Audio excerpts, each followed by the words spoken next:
Well, hello there, ladies and gentlemen, and welcome back to another fantastic episode of Let's Play Kingdom Hearts 2. This is episode number 8. Today we will be wrapping up our visit here to Land of Dragon, and of course I had to start that by doing a little bit of vibration with my lips, because, well, why not? I don't know. I don't got anything going on. And there's a loud-ass car noise. The video is already complete. I mean, it's pretty much done. You know when you get the loud-ass car noise, it's an Average Joe video, and that's like my trademark. It's my sponsor. I mean, I've said that before. The video is sponsored by loud-ass cars going by in the background. You could find them pretty much on any main road that is in a town. So, yeah. Thank you, loud-ass cars, for sponsoring this video and making your appearance known. But yeah, today we are just wrapping up Land of Dragon. This isn't going to be an overly long episode. I really wanted to get this posted earlier out in the day today, but I just had so much work stuff to take care of that I did not get the opportunity to. Here we see a new path, which is going to lead us directly to the castle, which is the main area that we see in the Mulan movies. And yeah, like I said earlier this week, we will have an additional episode of this out on Sunday, just because I missed Monday's episode. Just so that way we could stay consistent with the 3 episodes per week. I already have that filmed. I'm going to do the voice recording right after this and pre-post it, so no concerns there. But here we go. We got some plot stuff going on. And there is, in fact, going to be something really, really cool that I don't typically see until a little bit later in the game, and I'll bring that up when I typically see that and why it happens when it happens. But it happens here because I was half paying attention as I was playing through this, so you will get to see that happen. But here we go. Here's the bad guy once again.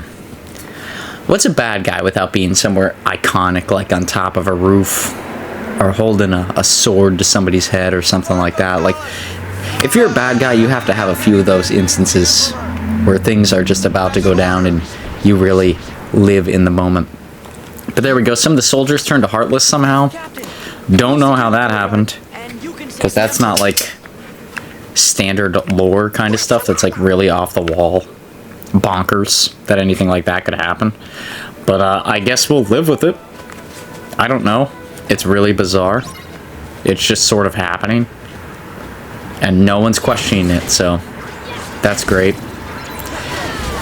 And I do think this is like an episode where we'll actually get an alternate Keyblade, so that'll be cool. We'll get to start switching up our Keyblades, get some really cool looking stuff going on. I really want to switch to the Keyblade that we used, or the Keyblade that we had, that we got from visiting Yen Sid. That is an iconic Keyblade, and you'll find out later in the series, this really isn't a big spoiler or anything, but when Mickey was training to become a Keyblade wielder, that was his initial Keyblade, so that's really a cool callback to that. We got no time to lose. We got to go save the Emperor. You won't hear me say that many times. Normally, you're not saving the Emperor. Normally, when I think of the Emperor, I think of Chancellor Palpatine from the Star Wars universe, and nobody wants to save that guy, except for whoever made the last damn Star Wars movie. What a great decision that was. Good job, Disney. Maybe that's a callback to this. Everybody's just trying to save the Emperor. Maybe that was Disney's thoughts there. But there we go. They got the Emperor inside, so he can reign over the galaxy for the next 1,000 years. But now we're gonna fight. We'll stand our ground.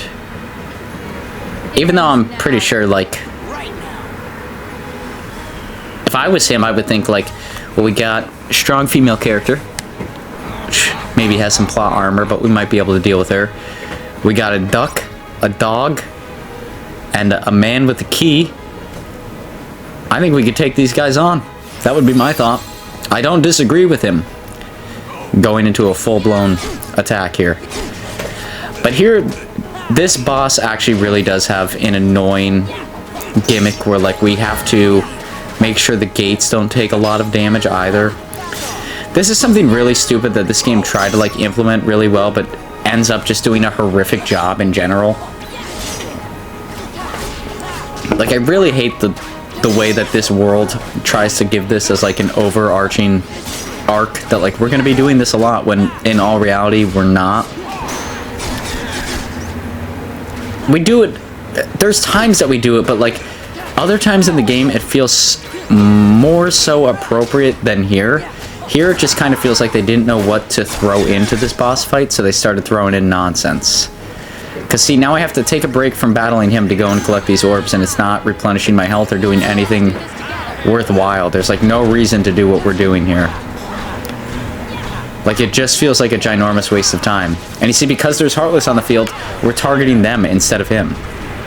Which, once again, is causing a ginormous waste of time. He barely took any damage throughout that.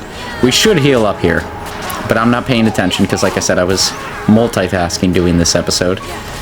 Which means if he gets us in a really good hit combination, he could take us out no problem. Okay, there we go. We heal up. I don't know how this happens, then.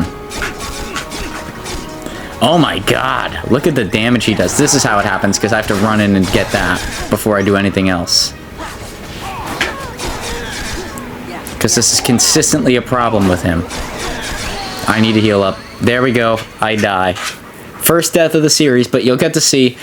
If you click I won't give up on your first death of the series, you get to come back as Mickey Mouse. Look at that. Mickey Mouse jumping all over the place, doing devastating damage to this man. He is really coming with a vengeance. I love him. He plays so floaty. He doesn't have a lot of the abilities that we have, but I do know we need to rank up his drive meter in order to give life back to Sora. So you can see if I start pressing yellow repeatedly, that will rank up the drive meter. And we can't beat him in our Mickey form, because obviously that would be just all sorts of lore convoluted. But I'm going to try and get as far away as I can and rank up my drive meter. That's the hard part, is like I can't heal with Mickey either. And I don't have my team members, so that makes me the direct target. Like, there could be a lot of bad things that happen from being Mickey. I'm gonna try and pearl him. Yeah, get the drive meter up, come on. I need to get him in a state where he's, like, knocked off balance, so that way I can get my drive meter up. Like, where he's stunned for just a couple seconds. There we go, this is gonna be perfect. I'll at least get a couple of seconds here. Oh, the bird attacked me. Are you kidding me? The biggest threat here is if we die with Mickey, we actually die and we have to restart all of this. And like I said, I think there's only a few instances in the game where you can die and this is what happens. But here we go. Now we can heal back Sora now that we did that. And now I think all Sora has to do, and this is something the game introduces that I hate but love at the same time, I can't beat him with a single hit. I actually have to finish a combo. So there, I finished the combo, he's finally done. That is going to be it for this world. I'm just going to go ahead and do my spiel here. If you like this episode, please feel free to like, comment, subscribe. All that good stuff is free for you guys on your end. It greatly motivates myself to make videos just like this in the future. We just hit 50 subscribers the other day, which was a great feeling, and we have been slowly gaining a subscriber or two each day since then. It has been amazing. That's the reason why this is coming out today, and I have something coming out on Sunday. I've been really highly incentivized because of that to come out with videos. It's meant a lot seeing that go up a little bit. I know that those numbers are like peanut numbers, you know, to the YouTube community, but for myself, it gives me... It means a lot. That's the simplest way I could put it. For like a year straight, I had like 10 subscribers, so, you know... Multiply that by 5 in the course of 5 months. I'll take it. I absolutely love it. It's great. But there we go. Now there's some really bad CGI guys in the background. Thank you, game developers. But, you know, I get it. This was a PlayStation 2 game. Let's keep that in our minds here. For a PlayStation 2 game, I feel like it is performing quite well. But there we go. The Emperor bows to us. He's like, you guys are the real heroes. And girl, Mulan, not to leave you out. And enjoy this stock figure perfect square of people in the background thanking you.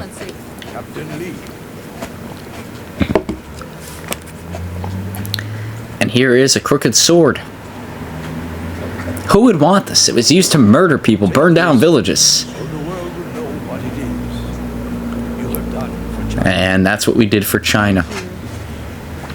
China did a lot for us. I'm not even gonna get into that. And then the Sora, Donald, Goofy, the traditional, always in that order. Until next episode, we'll see something that kind of goes out of order, but there's a reason for it. I'll get into it next episode, cough, cough. But there we go. He's like, you gotta do a little bit more if you're trying to flirt with this lady. Ho, ho, ho. I like that, like, every romance like that just happens like that in a Disney movie, because, yeah, that's how it works in real life, let me tell you. And the dragon's finally proud, Mushu. We're like, we thought you were already a family guardian. He's like, don't worry about that. Just a little technical. Just for us guardians. It's like, well, yeah, you straight up lied to us, you little dragon punk. Then the sword turns out to be the key to this world, because of course it does. Why wouldn't it? Why wouldn't an inanimate object that anybody could possess, including the evil leader of this world, be the keyhole that seals it from the rest of the worlds? It's, I don't know. It's very bizarre. The introduction to this game is very bizarre, and honestly, if I'm going to be like 150% honest with you guys, I think this is actually the second world you're supposed to visit, but I always visit it first. I don't know why. I think the world we're going to in the next episode is actually how you're supposed to start this game, but I always go here. This just always seemed like the right place to go to me. I might be wrong in that. I don't know. I don't have an official guide in front of me. I have no idea. But to me, this has always felt like the first place, even though it's a little bit harder than the second place, in my opinion, but I could be wrong. Is it okay if we come back to visit? And then Sora's like, is it okay if we come back and visit? Which completely, like, in the first game, we had to hide from the fact that we could leave worlds, but now I guess that's not a problem. Now it's cool to tell people that, like, hey, there's more worlds than just your world, and we can get on a spaceship and just peace out and go to them. Like, I don't know why they broke the lore here in the second game for that. For seemingly no purpose. But, yeah, I guess they did. I don't know. It makes zero sense to me, but if anybody out there can explain it, please drop it in the comments below. I'd really love to see why. But even, like, a half-baked idea as to, like, why it makes sense. Maybe they think they're going to some other part of the world that they're just not going to see, but that doesn't even make sense to me. It's very bizarre to me. But until next time, guys, everybody take it easy. Like I said, if you liked the video, please feel free to like, comment, subscribe, and we will see you all here on the next one on Sunday. If you're not into this series, check out Pokemon Soul Silver, which next week will be coming out on Tuesday, Thursday, and Saturday for the extra surprise episode of the week. But until next time, guys, everybody take it easy, and we will see you all here on the next one. Peace out, Girl Scout. Schwa.